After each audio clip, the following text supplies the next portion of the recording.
इसलिए बेटर है कि आप मेरे साथ जुड़े रहो, केमिकल बॉन्डिंग स्ट्रांग हो जाएगी और इससे जो भी क्वेश्चंस आप तक पूछे गए हैं वो आप खुद ही कर सकोगे, खुद ही कर सकोगे। तो shall we start? We are going to start now, isn't it?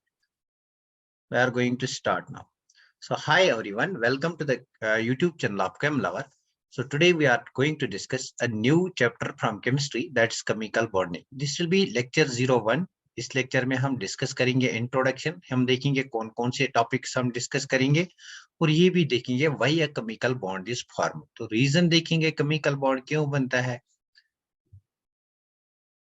हम यहाँ पे देखेंगे रीजन भी केमिकल बॉन्ड क्यों बनता है। तो स्टार्ट करते हैं। जो हमारा आज का टॉपिक है, जो हमारा आज का कंसेप्ट है, उसमें हमें डिस्कस करना है केमिकल बॉन्डिंग।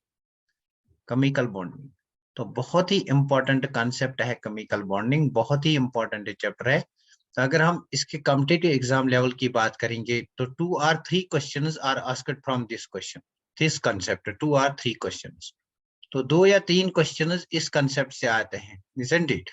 अगर आप कोई भी और केमिस्ट्री में कोई भी एग्जाम देना चाहते हो तो इस कंसेप्ट से ज्यादा क्वेश्चंस आते हैं, बट नीट की बात करेंगे 2 या 3 क्वेश्चंस आते हैं। तो चलिए केमिकल बॉन्डिंग में जो आज का हमारा लेक्चर है इट्स इंट्रोडक्शन। जो आज का हमारा लेक्चर है इट्स इंट्रोडक्शन, मतलब इसमें हम देखेंगे कि हम बॉन्डिंग में आखिर पढ़ने क्या जा रहे हैं, आखिर हम बॉन्डिंग में पढ़ने क्या जा रहे हैं, isn't it?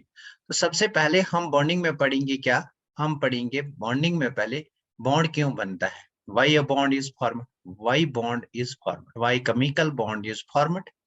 इसमें हम देखेंगे कि केमिकल बॉन्ड होता क्या है और ये बॉन्ड क्यों बनता है। ये पहला टॉपिक होगा हमारा जो आज हम डिस्कस करेंगे।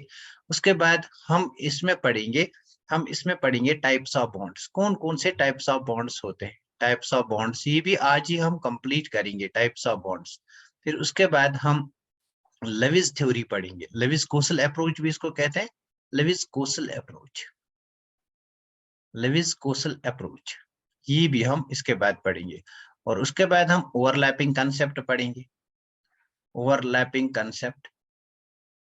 उसके बाद हम पढ़ेंगे हाइब्रिडाइजेशन का कंसेप्ट, हाइब्रिडाइजेशन का concept. These are the topics which we are going to discuss in chemical bonding। उसके बाद VBT पढ़ेंगे, valence bond theory.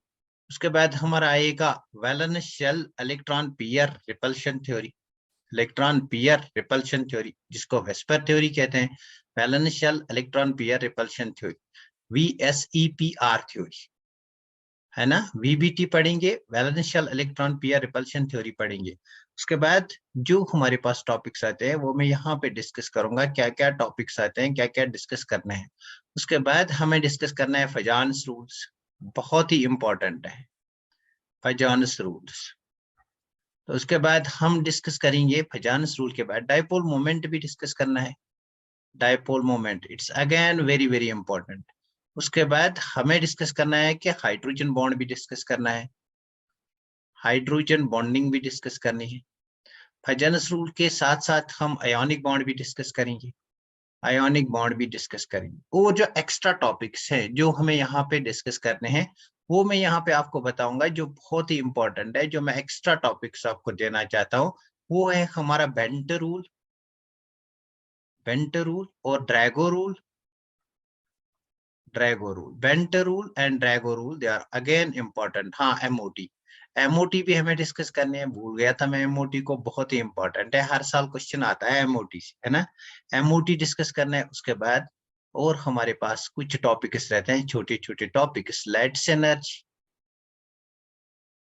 Hydration energy, hydration energy, Born Haber cycle भी यहाँ पे ही डिस्कस कर सकते हैं, hydration energy. So these are the topics जो हमें इस केमिकल बॉन्डिंग, एमओटी बहुत इंपॉर्टेंट, हाँ दीज आर द टॉपिक्स जो हमें केमिकल बॉन्डिंग में डिस्कस करने हैं। चलिए स्टार्ट करते हैं। ये टॉपिक्स है, इनका स्क्रीनशॉट ले लो, ये इंट्रोडक्शन है, मतलब ये टॉपिक्स हमें इस चैप्टर में डिस्कस करने हैं। अब हम डिस्कस करने जा रहे हैं पहले केमिकल बॉन्ड क्या होता है, उसके बाद देखेंगे बॉन्ड आखिर क्यों बनता है, why a chemical bond is form. अरे यार क्या कहते हो उमर, वो तो हमने पीरियोडिसिटी में खत्म किया ना, IUPAC nomenclature greater than 100 periodicity में खत्म किया है। चलिए शैल आई मूव फॉरवर्ड। इसका स्क्रीनशॉट आई होप आपने लिया होगा। These are only the topics जो हमें इस यूनिट में डिस्कस करने हैं। चलिए स्टार्ट करते हैं। पहले केमिकल बॉन्ड होता क्या है। हाँ चलिए आप हेडिंग लगाओ, केमिकल बॉन्ड होता क्या है। अगर हम केमिकल बॉन्ड की बात करेंगे, केमिकल बॉन्ड क्या होता है, बेसिकली केमिकल बॉन्ड की बात करेंगे सो शॉर्ट में हम लिख सकते हैं इट्स द अट्रैक्टिव फोर्स। ये क्या होता है, ये अट्रैक्टिव फोर्स होता है। It is the attractive force between atoms or ions, between atoms or ions, attractive force between atoms or ions in a molecule, in a molecule. Clear? Attractive force between atoms or ions in a molecule, है ना। तो question ये हमारे दिमाग में आता है, आखिर एक केमिकल बॉन्ड क्यों बनता है। Why there is an attractive force between the atoms and or ions in a molecule? क्यों ये अट्रैक्टिव फोर्स होता है और कैसे होता है, मतलब इसका लॉजिक क्या है पीछे से। दैट्स हमें अपने आप से क्वेश्चन पूछना है कि why a chemical bond is formed, why this bond is formed. हाँ चलिए, तो क्वेश्चन हमारे पास पहला आता है, why a chemical bond is formed, why a chemical bond is formed. Chemical bond क्यों बनता है, why a chemical bond is formed. तो पहले इसका लॉजिक देखेंगे, उसके बाद देखेंगे, हाँ बहुत बढ़िया, उसके बाद देखेंगे कि केमिकल बॉन्ड क्यों बनता है। मैं यहाँ पे दो एटम्स ले लूंगा, लेट अस से ये मेरे पास हाइड्रोजन एटम है। तो इस हाइड्रोजन एटम का न्यूक्लियस है। अब हमें पता है हाइड्रोजन एटम के पास एक शेल है जिसमें एक इलेक्ट्रॉन प्रेजेंट है, मतलब ये इस हाइड्रोजन एटम का वैलेंस शेल है, इसमें एक इलेक्ट्रॉन प्रेजेंट है, इजंट इट। अब मैं दूसरे हाइड्रोजन एटम को ले लूंगा, ये सेकंड हाइड्रोजन एटम है, इसके भी न्यूक्लियस में एक प्रोटॉन होगा ना, और इसके भी वैलेंस शेल में एक इलेक्ट्रॉन होगा, isn't it? ये दो हाइड्रोजन एटम्स, ये वाला और ये वाला हाइड्रोजन कंबाइन करके एक दूसरे के नजदीक आएंगे, मतलब इनके बीच में फोर्स ऑफ अट्रैक्शन आ जाएगा, तभी हमें H2 मॉलिक्यूल बनेगा। लेकिन अगर हम यहाँ पे फोर्सेस की बात करेंगे, so we are going to see what type of toxicity. Very good, तो बहुत बढ़िया, वेरी गुड, इसको अभी डिस्कस करेंगे। पहले ये देखो, अगर मैं इन दोनों को पास पास लाता हूं तो यहाँ पे कौन से फोर्सेस एग्जिस्ट होते हैं। तो चलिए, अगर मैं मानूंगा इसको HA मॉलिक्यूल, इसको मैं डिस्टिंग्विश करने के लिए HB मानूंगा, only to distinguish, A and B are only used to distinguish between these two atoms of hydrogen, isn't it. तो यहाँ पे क्या होगा, जब ये पास पास आएंगे, इसका न्यूक्लियस इसके न्यूक्लियस को रिपल करेगा, है ना। तो मतलब ये वाला फोर्स जो यहाँ पे है, दिस इज रिपल्सिव फोर्स। और इसका इलेक्ट्रॉन इसके इलेक्ट्रॉन को रिपल करेगा, और ये वाला फोर्स जो है, this is also repulsive force. ये दो फोर्सेस नहीं चाहेंगे कि ये हाइड्रोजन एटम एक दूसरे के पास आ जाए, इजंट इट। तो एक और टाइप ऑफ फोर्स यहाँ पे आ सकता है, यहाँ पे एक और टाइप ऑफ फोर्स हो सकता है क्या, इसका न्यूक्लियस इसके इलेक्ट्रॉन के ऊपर अपना फोर्स लगाएगा। तो देखो, पॉजिटिव और नेगेटिव का फोर्स ये अट्रैक्टिव फोर्स होगा, है ना। तो यहाँ से इसका न्यूक्लियस इसके इलेक्ट्रॉन पे फोर्स लगाएगा, दैट इज अट्रैक्टिव फोर्स। मतलब दो टाइप के फोर्सेस यहाँ पे ऑपरेट होते हैं, है ना। एक रिपल्सिव फोर्स है और एक हमारा कौन सा है, अट्रैक्टिव फोर्स। तो मैं कहूंगा यहाँ पे जब ये दो एटम्स पास पास आने लगते हैं, तो यूजुअली दो टाइप्स ऑफ फोर्सेस यहाँ पे ऑपरेट होते हैं। फोर्स क्या है, एक है रिपल्सिव फोर्स और एक है हमारा अट्रैक्टिव फोर्स, है ना।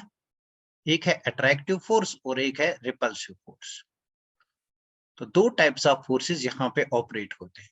अब इन फोर्सेस के मैग्नीट्यूड पे डिपेंड करेगा क्या ये बॉन्ड बनेगा, क्या ये एक दूसरे के पास आएंगे या नहीं आएंगे, इजंट इट। तो इन दो फोर्सेस पे डिपेंड करेगा, मतलब इनके मैग्नीट्यूड पे डिपेंड करेगा। तो हम क्या कंक्लूड करेंगे, हम कंक्लूड करेंगे कि अगर attractive forces greater than that of repulsive forces होंगे ना, तभी बॉन्ड बनेगा, तभी अट्रैक्शन हो जाएगी, तभी बॉन्ड बनेगा, है ना।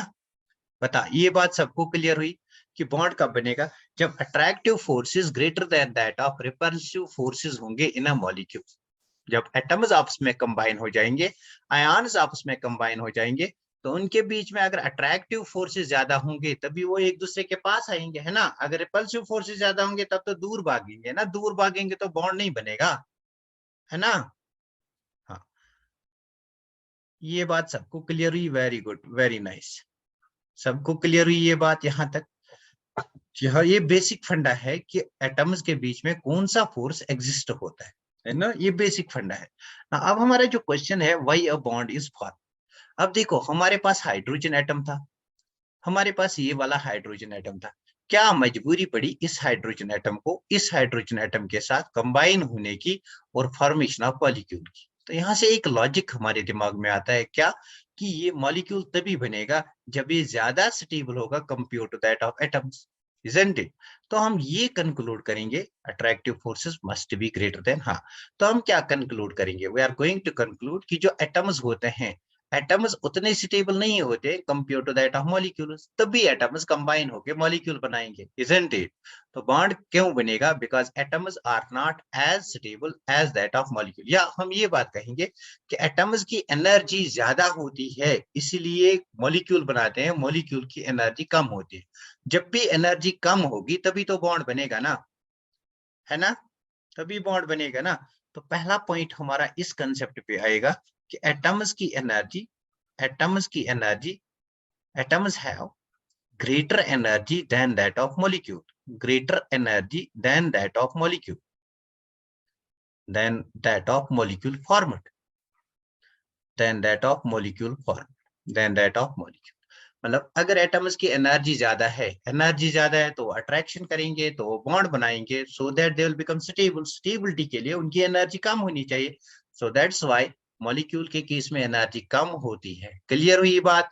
Atoms have always greater energy than that of molecules, इसीलिए एटम्स कंबाइन होंगे, इसलिए एटम्स कंबाइन होंगे, मॉलिक्यूल बनाएंगे, बिकॉज मॉलिक्यूल के केस में एनर्जी कम होती है, एनर्जी कम होती है तो स्टेबिलिटी ज्यादा होगी, है ना।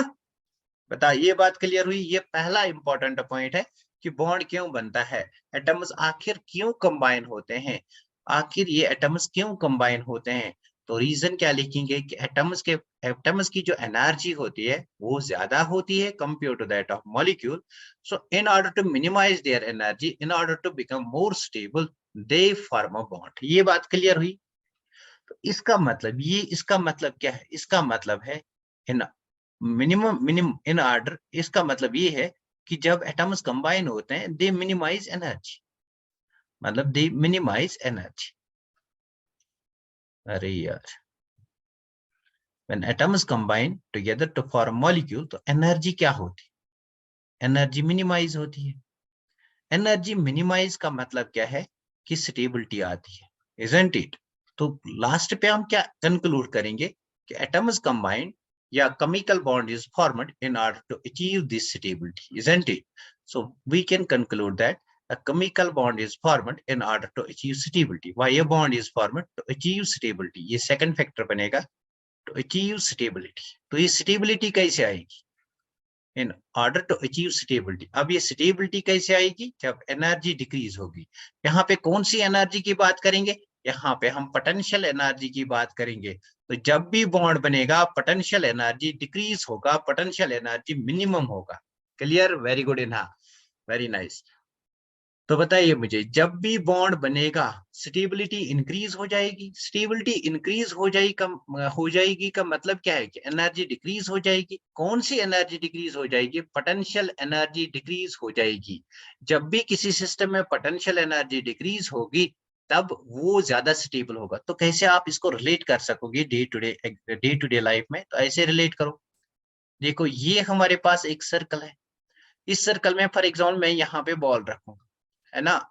तो बताइए क्या ये बॉल यहाँ से वापस आके इस मिनिमम, यहाँ पे पोटेंशियल एनर्जी जीरो है ना, मिनिमम है ना, यहाँ पे आ जाएगी। वाई, बिकॉज यहाँ पे ये स्टेबल नहीं है, इसलिए यहाँ पे आएगी मिनिमम पोटेंशियल एनर्जी लेके ये इस पोजीशन पे आएगी, बिकॉज इस पोजीशन पे ये स्टेबल है, यहाँ पे ये स्टेबल नहीं है ना।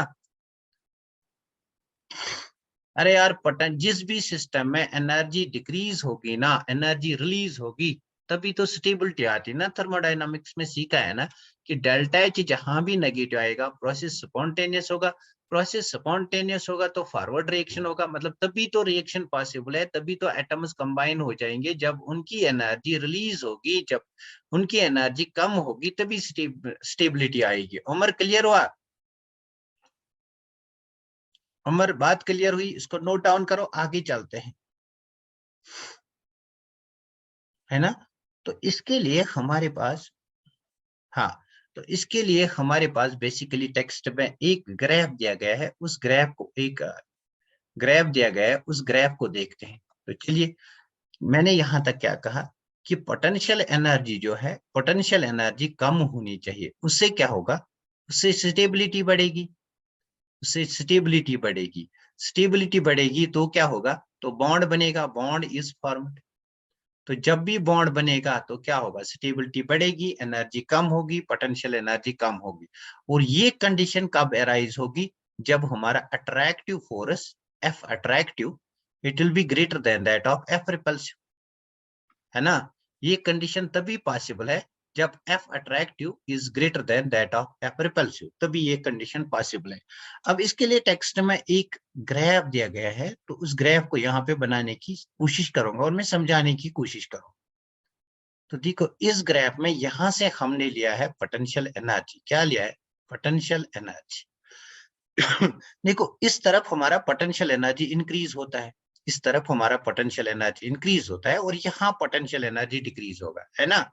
तो देखो ये एक लाइन हमने यहाँ पे खींची है, दिस इज अ लाइन, एक लाइन खींची है। तो फॉर एग्जांपल हमारे पास एटम है, यहाँ पे हमारे पास एटम है, isn't it? ये हमारे पास एटम है, ये दो एटम्स आपस में पास पास आएंगे, एक और एटम हमारे पास है।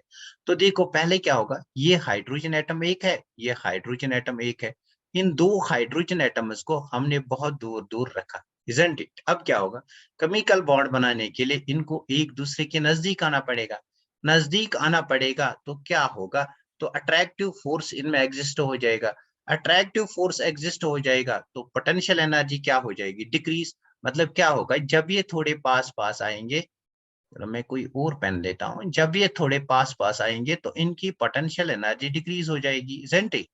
ऐसे इनकी पोटेंशियल एनर्जी डिक्रीज हो जाएगी। इसका मतलब ये है कि ये जो दो हाइड्रोजन एटम्स है, ये पास पास आने लगे, और फॉर एग्जांपल ये इतने पास आ गए कि इनकी पोटेंशियल एनर्जी इतनी डिक्रीज हो गई। उसके बाद अगर मैं इनको फर्दर पास पास लाने की कोशिश करूंगा तो इनकी पोटेंशियल एनर्जी इंक्रीज होना स्टार्ट होती है। तो ये चीज क्यों होता है, let us try to understand this concept. उसके बाद इनकी पोटेंशियल एनर्जी इंक्रीज होने, तो देखो यहां से मैंने इन एटम्स को लाया, और जब ये एटम साथ साथ आ गए तो क्या हुआ, पोटेंशियल एनर्जी डिक्रीज होने लगी, पोटेंशियल एनर्जी डिक्रीज हो रही है। देखो यहाँ पोटेंशियल एनर्जी डिक्रीज हो रही है ना, दिस ये इस तरफ हमारी पोटेंशियल एनर्जी इंक्रीज हो रही है, और यहाँ डिक्रीज हो रही है। तो अगर मैं इस लाइन के नीचे जाऊंगा तो पोटेंशियल एनर्जी डिक्रीज हो रही है, लेट अस से ये जीरो एनर्जी रिप्रेजेंट करता है, इसके ऊपर पॉजिटिव एनर्जी, इसके नीचे नेगेटिव एनर्जी। तो यहाँ पे पोटेंशियल एनर्जी डिक्रीज हो रहा है ना। तो यहाँ पे हमारा पोटेंशियल एनर्जी डिक्रीज हो रहा है, यहाँ पे भी डिक्रीज हो रहा है, यहाँ पे भी डिक्रीज हो रहा है, यहाँ पे भी डिक्रीज हो रहा है, और इस जगह पे पोटेंशियल एनर्जी सबसे मिनिमम है ना। तो डिक्रीज इन पोटेंशियल एनर्जी का मतलब क्या है, अभी हमने देखा कि अगर पोटेंशियल एनर्जी डिक्रीज होगा तो attractive force is greater than that of repulsive force. मतलब यहाँ पे क्या होता है, attractive force is greater than that of repulsive force. इसलिए क्या होता है, दो एटम्स पास पास आने लगते हैं, पास पास आएंगे तो क्या होगा, अट्रैक्शन ज्यादा होगी, अट्रैक्शन ज्यादा होगी तो क्या होगा, पोटेंशियल एनर्जी कम होगी, पोटेंशियल एनर्जी कम होगी तो क्या होगा, मतलब स्टेबिलिटी बढ़ जाएगी, isn't it? अब क्या होता है यहाँ पे जब पूछते हैं, अब यहाँ पे क्या आप मुझे बता सकते हो, अट्रैक्टिव फोर्स और रिपल्सिव फोर्स के बीच में कौन सी रिलेशनशिप होगी यहाँ पे। देखो अगर यहाँ पे देखेंगे, यहाँ पे सबसे कम पोटेंशियल एनर्जी है, इसके बाद पोटेंशियल एनर्जी बढ़ता है। पोटेंशियल एनर्जी बढ़ने का मतलब क्या है, पोटेंशियल एनर्जी बढ़ने का मतलब कि repulsive force becomes greater than that of attractive force, है ना। और इस पॉइंट पे attractive force is equal to repulsive force, है ना। या यहाँ पे कहेंगे कि सबसे ज्यादा अट्रैक्टिव फोर्सेस इस पोजीशन पे है, वी कैन से कि सबसे ज्यादा अट्रैक्टिव फोर्सेस यहाँ पे जो है they are dominating, they are dominating, attractive forces सबसे ज्यादा है, डोमिनेट करते हैं ना। अट्रैक्टिव फोर्सेस डोमिनेट करता है यहाँ तक अट्रैक्टिव फोर्सेस डोमिनेट करता है। इसके बाद अगर आप इन दो एटम्स को पास लाते हो, इसके बाद अगर आप इन दो एटम्स को और पास लाने की कोशिश करते हो, तो इसका रिपल्सिव फोर्सेस, इसके इलेक्ट्रॉन का इसके इलेक्ट्रॉन के साथ, इसके न्यूक्लियस का इसके न्यूक्लियस के साथ जो रिपल्सिव फोर्स है वो बढ़ता है। That's why potential energy increase होता है ना। That's why potential energy increase होता है। आई होप ये ग्राफ सबको समझ में आ गया। अब देखो, अब देखो मैं यहाँ पे आपको क्या समझाने की कोशिश करूंगा। बताइए मुझे, ये ग्राफ सबको क्लियर हुआ? तो क्या हम कह सकते हैं ये आर है, ये डिस्टेंस है बिटवीन दीज टू एटम्स, क्या हम कह सकते हैं this is the minimum distance, यहां से यहां तक जो डिस्टेंस है this is the minimum distance. इतनी डिस्टेंस तक हम एटम्स को साथ ला सकते हैं, मतलब लेट अस से ये एक हाइड्रोजन एटम था, ये एक और हाइड्रोजन एटम है, ये मिनिमम डिस्टेंस है। इसके बाद अगर हम और पास लाने की कोशिश करेंगे तो ये दूर चले जाएंगे, बिकॉज पोटेंशियल एनर्जी इंक्रीज हो जाएगी। इस डिस्टेंस को हम कहते हैं बॉन्ड लेंथ, इस डिस्टेंस को कहते हैं bond length, bond length. Clear हुआ बॉन्ड लेंथ क्या होता है? बताइए सब बच्चे मुझे बताओ, ये बात क्लियर हुई कि बॉन्ड लेंथ क्या होती है? बॉन्ड लेंथ क्या होती है? Bond length is the distance between the atoms when attractive forces सबसे मिनिमम हो जाएंगे, मतलब सॉरी व्हेन अट्रैक्टिव फोर्सेस सबसे ज्यादा हो जाएंगे, सबसे डोमिनेट हो जाएंगे, उसके बाद लेट अस से ये बॉन्ड लेंथ है, ये बॉन्ड लेंथ है, उसके बाद अगर आप फिर से इनको पास लाने की कोशिश करोगे तो ये दूर भागेंगे। इसका मतलब कि यहाँ पे सबसे ज्यादा अट्रैक्टिव फोर्स है। अब यहाँ से यहाँ तक कितनी डिस्टेंस है, इसको हम बॉन्ड लेंथ कहते हैं। इसके बाद अगर आप फिर से आगे लाने की कोशिश करोगे तो रिपल्सिव फोर्स होगा, ये दूर भागेगा, है ना। तो इस डिस्टेंस को हम बॉन्ड लेंथ कहेंगे। बताइए सबको क्लियर हुआ बॉन्ड लेंथ क्या होता है? क्या ये डायग्राम सबको क्लियर हो गई? तो क्वेश्चन आ सकता है, क्वेश्चन कैसे आ सकता है कॉम्पिटिटिव एग्जाम में based on this diagram, because NCERT की डायग्राम है। तो इस डायग्राम से कैसे क्वेश्चन आ सकता है, let us frame a question on this, इस पे क्वेश्चन बनाएंगे। तो आपको एग्जामिनर डायग्राम यहाँ पे देगा, यहाँ पे पोटेंशियल एनर्जी देगा और यहाँ पे एक लाइन मार के देगा, यहाँ पे आपको आर देगा, दैट इज डिस्टेंस। तो देखो यहाँ पे वो डायग्राम बनाएगा, वो डायग्राम भी बनाएगा, तो बोलेगा आपको बताओ ये पोजीशन जो है, लेट अस से ये पोजीशन ए है, this is position B, this is position C. तो आपको बोलेगा दिस इज पोजीशन सी और इसको मार्क करेगा, लेट अस से ओरिजिन ओ मार्क करेगा, इजंट इट। आपको बोलेगा कि इसमें से किस पोजीशन में attractive forces are greater than that of repulsive forces, A B, B C, यहाँ पे डी लिखेगा, बी डी, डी सी। तो आपको इसको पहचानना है कि अट्रैक्टिव फोर्सेस कहाँ पे डोमिनेट होते हैं। क्लियर हुआ? या आप बोलेगा रिपल्सिव फोर्सेस कहाँ पे डोमिनेट होते हैं, या आप बोलेगा बताइए अगर यहाँ पे एक और चीज देगा पी, तो बताइए कहाँ से कहाँ तक बॉन्ड लेंथ को मेजर करते हैं। A B bond length represent करता है, या B D bond length represent करता है, या D C bond length represent करता है, या पी डी रिप्रेजेंट करता है, या पी ओ रिप्रेजेंट करेगा बॉन्ड लेंथ, है ना। वेरी गुड ओपी, बहुत बढ़िया अथर, वेरी नाइस। सबको ये ग्राफ क्लियर हुआ और इस पे क्वेश्चन कैसे फ्रेम हो सकता है, ये सबको क्लियर हुआ? बताइए मुझे, ये सबको क्लियर हुआ? Very good, very nice. बताइए मुझे ये ग्राफ सबको क्लियर हुआ? Very good, very nice. Fazila, Tahir, Suraiya, very good, very nice, very nice. Yasir, very good. Yasir कहाँ रहते हो आप, पहली बार आई हो ना? Saima, very good. Saliha, very nice. तो चलिए यहां तक हमने बात की कि बॉन्ड क्यों बनता है और हमने क्या डिफाइन किया, बॉन्ड लेंथ को भी हमने ढूंढा कि बॉन्ड लेंथ होता क्या है। आगे आने वाली क्लासों में बॉन्ड लेंथ पे बहुत ज्यादा चर्चा होगी।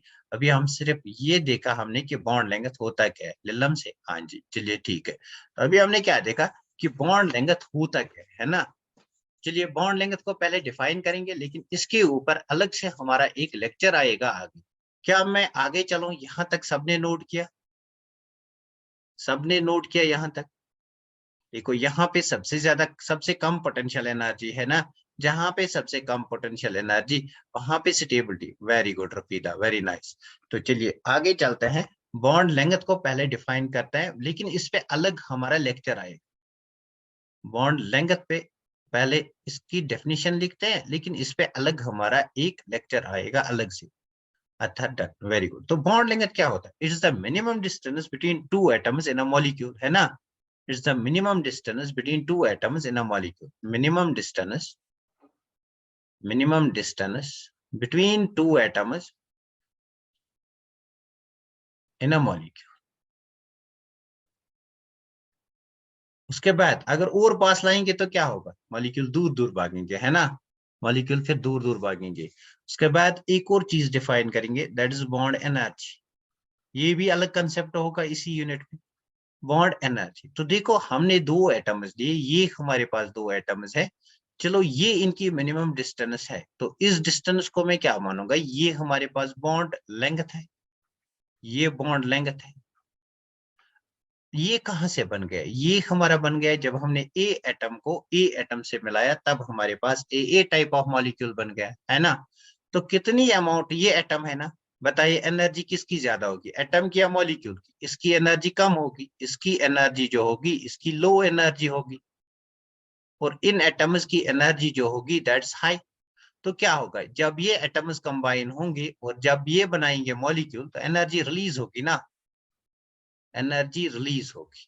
तो कितनी अमाउंट ऑफ एनर्जी रिलीज होगी when a bond is formed, that is called bond energy. Clear, हाँ क्लियर, वेरी गुड है ना, clear, very good Rupida, very good. Spectroscopy की बात कौन करे, बॉन्ड लेंथ सर, हाँ, अरे यार उसको अलग डिफाइन करेंगे, आईआर स्पेक्ट्रोस्कोपी लगता है, और भी हमारे पास स्पेक्ट्रोस्कोपिक टेक्निक है। तो मैंने कहा बॉन्ड लेंथ पे अलग कंसेप्ट लाएंगे, वहां पे टेक्निक भी डिस्कस करेंगे, जरूरत नहीं है लेकिन करेंगे, है ना। तो बॉन्ड लेंथ लिखो, बॉन्ड बॉन्ड एनर्जी लिखो, बॉन्ड एनर्जी क्या होता है, कितनी अमाउंट ऑफ एनर्जी रिलीज होगी। So when atoms combine to form a molecule, or during the formation of the molecule, कितनी amount of energy release होगी, that is known as bond energy. So लिखो minimum amount of energy, minimum होगी मतलब कम से कम कितनी निकलेगी, है ना। Very good Yasir, very good Saima. minimum amount of energy released during the formation of a bond, during the formation of a bond, during the formation of a bond, एक bond बनाने में कितनी एनर्जी रिलीज होगी, that is known as bond energy. I hope कि यहाँ तक जो basic मैंने पढ़ाया वो सबको क्लियर हुआ होगा। अब हम नेक्स्ट चलते हैं टाइप्स ऑफ बॉन्ड्स पे। अगर यहाँ तक सबको क्लियर है, रेज योर हैंड्स। तो चलते हैं कहाँ पे, डिस्कस करेंगे टाइप्स ऑफ बॉन्ड्स, इंपॉर्टेंट है, क्वेश्चन आ सकता है वहां से। Very good, very good, very nice, very nice.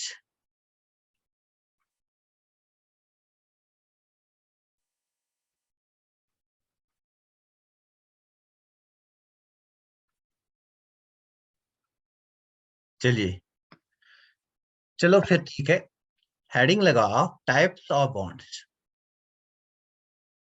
Because bonding पढ़ते हैं इसलिए it's important to discuss types of bonds. तो अगर हम टाइप्स ऑफ बॉन्ड्स की बात करेंगे ना, we have two types of, we will discuss two types of bonds, दो टाइप्स ऑफ बॉन्ड्स हम डिस्कस करेंगे, दो टाइप्स ऑफ बॉन्ड्स यहाँ पे डिस्कस करेंगे। एक जो हमारा होता है that's strong bonds, strong bonds, और एक हमारा होता है वीक बॉन्ड्स, एक हमारा होता है वीक बॉन्ड्स। दो टाइप्स ऑफ बॉन्ड्स डिस्कस करेंगे, strong bonds and weak bonds. Question direct यहाँ से आ सकता है कि which of the following is a strong bond, which of the following is a weak bond, है ना। तो इसलिए इंपॉर्टेंट है, मार्क करो इनको, स्ट्रॉन्ग बॉन्ड्स किन बॉन्ड्स को कहेंगे और वीक बॉन्ड्स किन बॉन्ड्स को कहेंगे, है ना। तो अगर बॉन्ड एनर्जी, इसलिए मैंने बॉन्ड एनर्जी को पहले डिफाइन किया, अगर bond energy greater than 42 kilo joules, greater than 40 kilo 2 kilo joules per mole होगी, तब बॉन्ड्स को कहते हैं स्ट्रॉन्ग बॉन्ड्स। अगर bond energy greater than 42 kilo joules per mole होगी, तब हम कहेंगे ये जो बॉन्ड है ये स्ट्रॉन्ग बॉन्ड है। अब वीक बॉन्ड्स क्या होते हैं, वीक बॉन्ड्स के केस में बॉन्ड एनर्जी डिफर करेगी, अभी उनको अलग से कैटेगराइज करेंगे। फिलहाल यहाँ पे याद रखो कि अगर bond energy greater than 42 kilo joules per mole होगी, तो क्या कहेंगे, बॉन्ड्स आर स्ट्रॉन्ग बॉन्ड्स, है ना। तो इसमें कौन कौन सा बॉन्ड हमारा आता है, इसमें अगर हम बात करेंगे कि कौन कौन से बॉन्ड को हम डिस्कस करेंगे, कौन कौन से बॉन्ड स्ट्रॉन्ग बॉन्ड्स होते हैं, वो बात डिस्कस करेंगे। कौन कौन से बॉन्ड्स की energy greater than 42 kilo joules per mole होती है, तो हमारे पास आता है ionic bond, it's a strong bond. हमारे पास आता है कोवलेंट बॉन्ड, हमारे पास आता है कोऑर्डिनेट बॉन्ड। कोऑर्डिनेट बॉन्ड को एक और नाम से जानते हैं, मुझे बताओ उसका नाम, कोऑर्डिनेट बॉन्ड को एक और नाम से जानते हैं, मुझे बताओ उसका नाम। हमारे पास होता है मेटालिक बॉन्ड, मेटालिक बॉन्ड। हमारे पास होता है मेटालिक बॉन्ड, है ना। ये 4 बॉन्ड जो हैं they are strong bonds. Banana bond नहीं कहते यार, क्या कहते हैं? हाँ बहुत बढ़िया अथर, इसको डेटिव बॉन्ड कहते हैं, इसको डेटिव बॉन्ड कहते हैं। तो ये 4 बॉन्ड्स ऐसे हैं जिनको हम स्ट्रॉन्ग बॉन्ड्स कहते हैं। क्वेश्चन आ सकता है यहाँ से, which of the following is a strong bond, और which of the following bonds has bond energy greater than 42 kilo joule per mole, है ना। अभी याद रहेगा ये सब कुछ। डाइपोलर बॉन्ड वो यहाँ पे आएगा, वीक बॉन्ड्स, है ना। तो वीक बॉन्ड्स को मैं 2 कैटेगरीज में क्लासिफाई करूंगा। I will classify weak bonds into 2 category. Weak bonds को मैं 2 कैटेगरीज में क्लासिफाई करूंगा, इजंट इट। एक होता है हमारे पास हाइड्रोजन बॉन्ड्स। क्या होता है? Hydrogen bonds, hydrogen bonds. अब हाइड्रोजन बॉन्ड्स की एनर्जी क्या होगी? इनकी एनर्जी जो होती है, बॉन्ड एनर्जी की बात कर रहा हूं, it is less than 42 kilo joules per mole. कितनी होती है? Less than 42 kilo joules per मोल। इस हाइड्रोजन बॉन्ड को भी हम अलग टॉपिक में लेंगे, वहां पे फर्दर डिवाइड करेंगे into 2 categories, that's intramolecular hydrogen bonding and intermolecular hydrogen bond. Intramolecular hydrogen bond, intramolecular hydrogen bond और intermolecular hydrogen bond। बताइए हाइड्रोजन बॉन्ड्स की बॉन्ड एनर्जी कितनी होती है? Less than 42 kilo joules per मोल। एक हमारे पास आता है वीक बॉन्ड्स में van der Waals attract, van der Waals forces, van der Waals forces. और इन वंडरवाल फोर्सेस की जो बॉन्ड एनर्जी होती है that is less than 8 kilo joules per mole. तो यहाँ पे कैटेगराइजेशन होती है कि स्ट्रॉन्ग बॉन्ड्स, ये जो बॉन्ड्स है ये ज्यादा स्ट्रॉन्ग है, उसके बाद हाइड्रोजन बॉन्ड, और लीस्ट पे हमारे वंडरवाल फोर्सेस होते हैं, है ना, वीक। हाँ, तो वंडरवाल फोर्सेस में बेसिकली क्या क्या बॉन्ड्स आएंगे, उनका थोड़ा सा यहाँ पे उनका पिक्टोरियल डायग्राम बनाएंगे। वंडरवाल फोर्सेस में क्या क्या आते हैं, इसमें हमारा आएगा, मुझे लगता है इसको मैं अलग पेज पे लूंगा, इसको नोट डाउन करो, इसको मैं अलग पेज पे लूंगा। वंडरवाल फोर्सेस को मैं अलग पेज पे लूंगा। इंपॉर्टेंट है, टेक्स्ट पे एक जगह एक इंपॉर्टेंट पॉइंट मेंशन किया गया है, गैसियस स्टेट में पहले 2 जो पेजेस हैं वो यहाँ पे हैं, वो ये पेजेस होंगे, तो वहीं पे डिस्कस करेंगे, लेकिन इनका नाम यहाँ पे लिखेंगे, है ना। तो चलिए, पहला जो हमारा होता है that is dipole dipole interaction, dipole dipole interaction. इसको नेक्स्ट पेज पे लिखूंगा। हाँ, लंडन डिस्पर्शन सब कुछ आएगा, इसको मैं नेक्स्ट पेज पे लिखूंगा। यहां तक आप नोट डाउन करो, किया note down?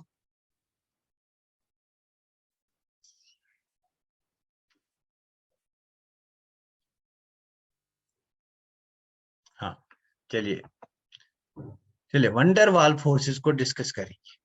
Van der Waals interactions, van der Waals interactions को डिस्कस करेंगे, वंडरवाल फोर्सेस को डिस्कस करेंगे। इनकी बॉन्ड एनर्जी जो होती है that is less than 8 kilo joules per mole, बहुत कम होती है इनकी बॉन्ड एनर्जी, है ना।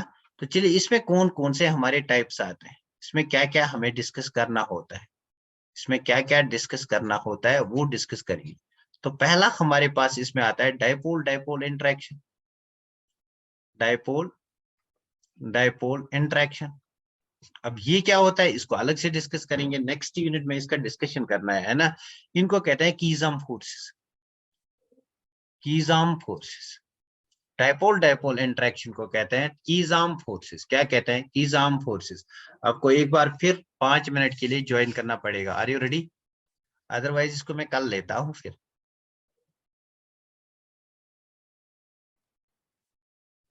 पीरियडिसिटी में जेई और जो भी मैंने क्वेश्चन कराए वो सब जेई मेंस और एडवांस के थे। पीरियडिसिटी अथर जो भी मैंने क्वेश्चन कराए है ना पीरियडिसिटी में, वो they were PY Qs of JEE and JEE mains and advance.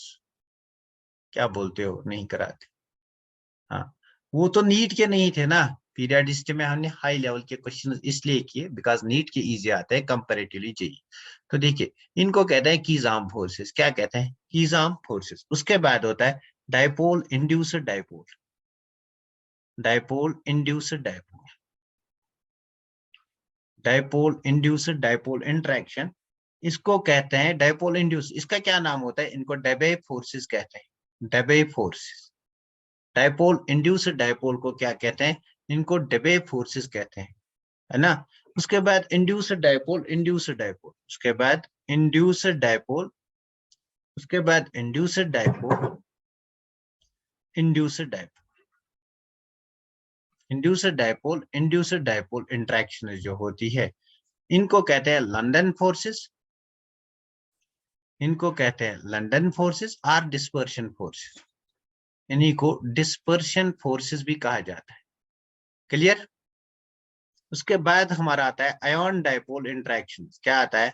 Ion dipole interactions, ion dipole interactions. इसको इंपॉर्टेंट मार्क करो, आयन डाइपोल इंटरेक्शन को इंपॉर्टेंट मार्क करो, इसको ऐसे डब्बे में रखना, बिकॉज आपकी एनसीईआरटी लिखती है कि these are not van der Waals forces according to NCERT. अब क्यों है वहां पे रीजन नहीं है, these are not van der Waal forces, these are not van der Waal interactions, these are not van der Waal forces। आ सकता है एग्जाम में which of the following is not a van der Waal force, because text में mention किया गया है gaseous state के पहले दो पेजेस में कि ion dipole interactions are not van der Waal interactions. अब इनको माना ही नहीं जाता है एज पर एनसीईआरटी, तो यहाँ पे लिखो as per NCERT, as per NCERT.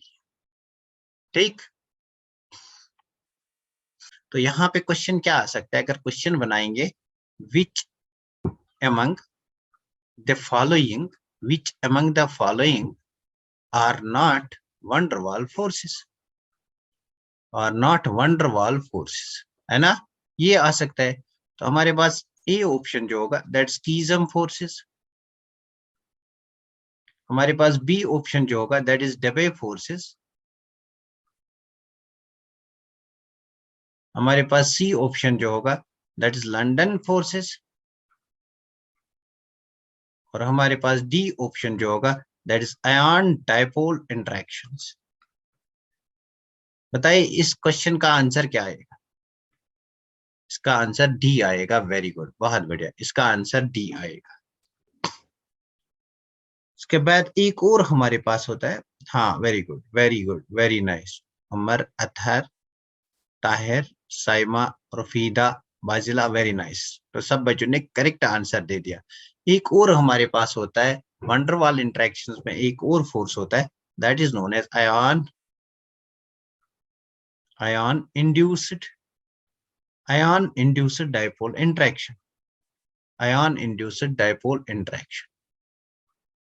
तो ये पांच है हमारे van der Waal फोर्स, हमारे van der Waal फोर्सेस। इनमें एक को एक्सक्लूड किया है, किसने एक्सक्लूड किया है? एनसीईआरटी ने, अदरवाइज एक्सक्लूड नहीं है, बट बिकॉज एनसीईआरटी फोकस्ड है फॉर कॉम्पिटिटिव एग्जाम्स, इसलिए क्वेश्चन आ सकता है ना, अदरवाइज आप नहीं पाओगे कहीं पे भी।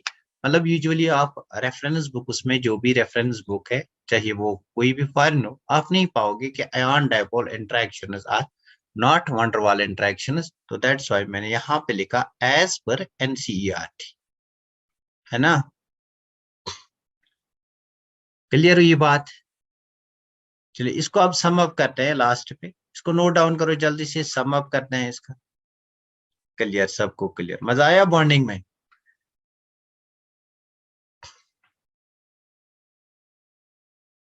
Very good.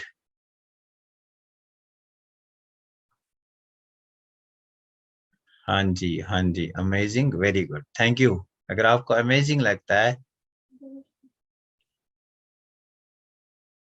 हाँ ये चैप्टर ओपी टेंडन के इनऑर्गेनिक पार्ट में है, ओपी टेंडन के इनऑर्गेनिक पार्ट में मैं शेयर करूंगा इसका मॉड्यूल भी आपके साथ, होपली कल मैं शेयर करूंगा, है ना।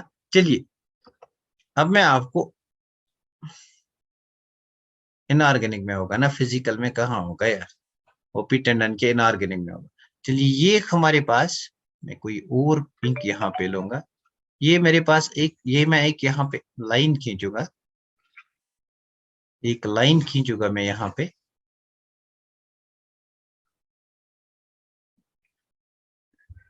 ये आपके पास एक ट्रिक होगी कि कैसे याद होगा, है ना। तो देखो लेट अस से यहाँ पे जो है, लेट अस से यहाँ पे जो है ये 42 किलो जूल पर मोल है, यहां से greater than 42 kilo joule per mole है, और यहां से 8 किलो जूल पर मोल है, 8 किलो जूल पर मोल। और यहां से दिस इज लेस देन 8, तो यहां से यहां तक क्या है, this is less than 8 kilo joules per mole. यहां से क्या है, this is greater than 42 kilo joules per mole, है ना।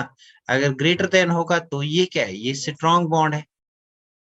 और अगर ये लेस देन 42 होगा, लेस देन 42 होगा तो ये हमारा हाइड्रोजन बॉन्ड है, ऐसे ही याद रहेगा आपको। और ये क्या है, ये वंडरवाल फोर्सेस है, ये वंडरवाल फोर्सेस है। This is how we can remember it using a diagram, है ना। हाँ, इनऑर्गेनिक वे, क्लियर हुआ। तो डायग्रामेटिकली आप इसको ऐसे याद रख सकते हो। रिपीट करो, चलिए रिपीट करता हूं, देखो ये मैं यहाँ पे एक डायग्राम बनाऊंगा, है ना। लेट अस से यहाँ तक एनर्जी जो है दैट्स 8 किलो जूल्स पर मोल, और यहाँ से ऊपर जो एनर्जी है that is 42 kilo joules per मोल। सो ये क्या है, ये लेस देन 8 है, दिस इज लेस देन 8। और ये क्या है, दिस इज ग्रेटर देन 42। अगर greater than 42 kilo joules per mole है तो क्या है, स्ट्रॉन्ग बॉन्ड्स है। और अगर लेस देन है तो क्या है, वंडरवाल फोर्सेस है, वंडरवाल फोर्सेस है। और अगर इन बिटवीन 8 एंड 42 है, मतलब लेस देन 42 अप टू 8, तो क्या है, तो हाइड्रोजन बॉन्ड है। क्लियर हो आप। तो अगर बॉन्ड स्ट्रेंथ की बात करेंगे, strong bonds have more bond strength compare to that of hydrogen bond which have more than that of van der Waal forces. That's why gaseous state में van der Waal forces ही होते हैं, है ना। Gas molecules में week interactions होती है, that is van der Waal interaction. सबको clear हुआ, सबको क्लियर हुआ। आज का लेक्चर यहीं पे स्टॉप करेंगे। Isn't it enough for today? तो बहुत हमने डिस्कस किया। हाँ, वेरी गुड, थैंक यू। ये ऑर्डर कौन सा है, ये बॉन्ड स्ट्रेंथ का ऑर्डर है। ये जो ऑर्डर है ना रफीदा, ये बॉन्ड स्ट्रेंथ का ऑर्डर है। अगर कभी एग्जाम में पूछेगा, फॉर एग्जाम्पल क्वेश्चन बनाएगा, क्वेश्चन नहीं आया अब तक, हो सकता है कि आपको बोलेगा आपके पास कोवलेंट बॉन्ड है, आपके पास हाइड्रोजन बॉन्ड है, और आपके पास डाइपोल डाइपोल इंटरेक्शन है। तो इनकी बॉन्ड स्ट्रेंथ बता, ये स्ट्रॉन्ग बॉन्ड है, इसकी बॉन्ड स्ट्रेंथ ज्यादा compare to hydrogen, compare to dipole dipole.